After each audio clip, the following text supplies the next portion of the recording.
Good morning, everyone. Thank you, thank you, thank you. I first want to give honor to God, who, of course, is the head of my life. And I want to thank this church for allowing me this opportunity to come before you and speak from my heart. I also want to thank my family and my friends who have joined us on this glorious Sunday. I appreciate it so much. So initially, I thought I'd be really nervous, but no, I'm actually more excited than that.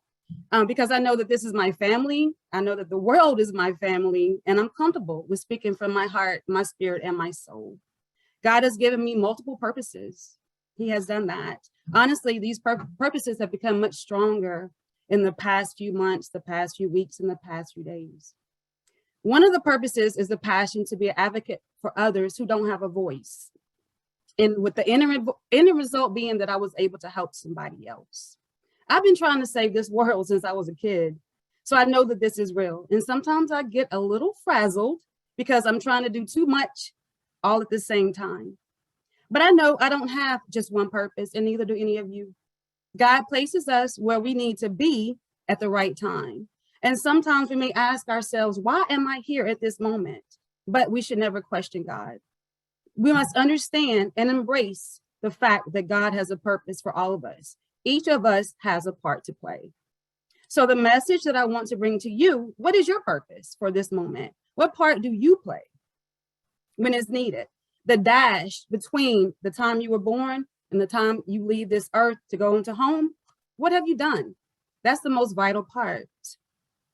I was recently told that I'm focused and distracted at the same time. I had to think about that for a moment, but I kind of took it as a compliment because when your mindset does not only involve you, but involves other people, it's okay for your thoughts to cross paths. So your part, your purpose. One common purpose that I believe that we all have is to make this world a more humane place. It's a place to live. It's a place to love. It's a place to help. It's a place to grow. So a driving question, have you ever been around somebody who always has a frown on their face? Do you know that it takes more muscles to frown than it does to smile? Think about that. So one thing that brought me to this church, I've never had to use more muscles because I only had to use few of them because I'm always smiling.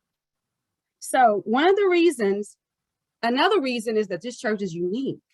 It's not judgmental. It's open to anybody. It's comfortable.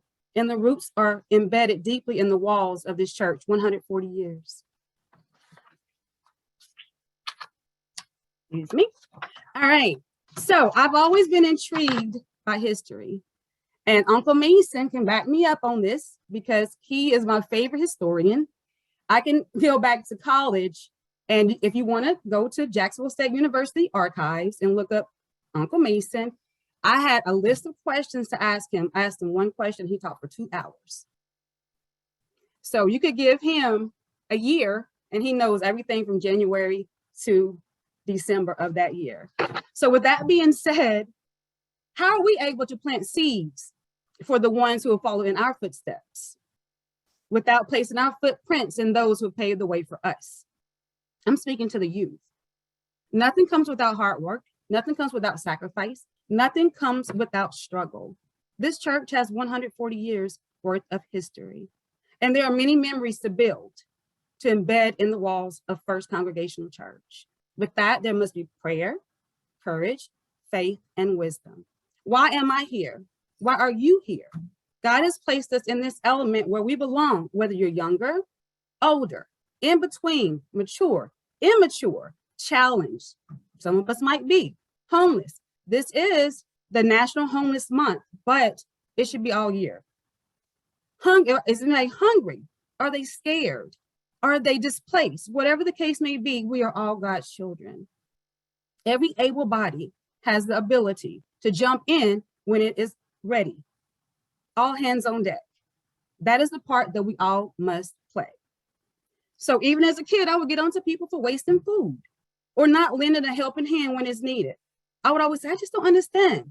But as I continued to mature, I had to focus on my part and voice myself, and hopefully that others would join. On that note, the things that we take for granted, like our health, our limbs, our family, our livelihood, those are just some things that we take for granted. You never know someone's history. You never know someone's story. because those who have pure hearts and the love of God know how to appreciate. They know how to love and give back without expecting anything in return. So again, what is your purpose? What part do you play? Why are you here? So God did not bring us together to let one another down. Let us zone on the word empathy. What is genuine empathy? Focus on what I just said, empathy. Close your eyes for a moment. Everybody, close your eyes for a moment. Imagine someone who is without. Imagine someone who is without love, someone who is without a home, a family, strength, health, or anything. Focus on that, empathy. Empathy is the ability to understand and share feelings of another. Say that with me. The ability to understand and share feelings of another. One more time. The ability to understand and share feelings of another. Why is it important, and why is it such a lack of that in this world that we live in? But each of us, we have a part to play. I want you to put this question into your mental pocketbook, your mental shoe, your mental sock, wherever you keep it. I don't know. What empathy will you show a stranger today or tomorrow or next week or next year? What empathy will you show? Smile at someone. You never know how that will change their lives. But also our part is taking care of ourselves and nourishing ourselves. This is a difficult task when you are trying to save the world. How can you save the world without saving yourself, making sure that you are okay?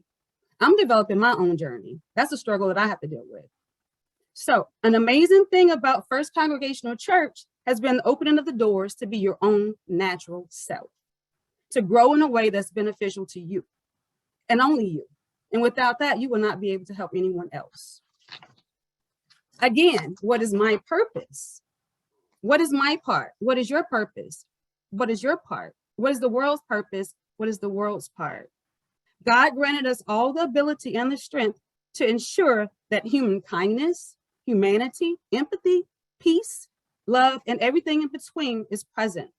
The part we play in this world that we are just passing through will have a longing impact on the generation and the society that will be here to continue on with our legacies.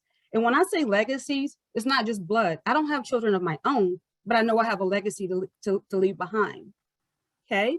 The future, community services, shelters, a family on the street, or even an individual who seem like they might have it all together may not. You just don't know someone's story. We are all one day away from the unknown. So empathy, show your purpose. In closing, we are not beneficial to anyone if we're not amazing to ourselves. Take care of you. God has planned our journey and our purposes. We have to carry it in the way that we are led. Of course, there will be some hiccups, and that's just what they are, hiccups. They don't last. And then there are also the thing called hurdles. Some of them we can jump over, but some of them will knock us down. We get back up. It's okay. It's perfectly okay because we are perfectly imperfect.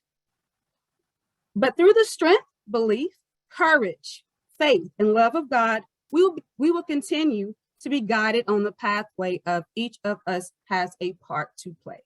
Say it with me. Each of us has a part to play. One more time. Each of us has a part to play.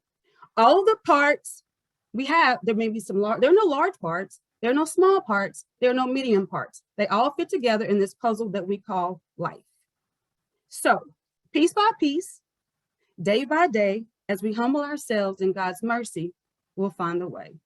So with that, I believe everything that the Lord said about me. Encourage yourself.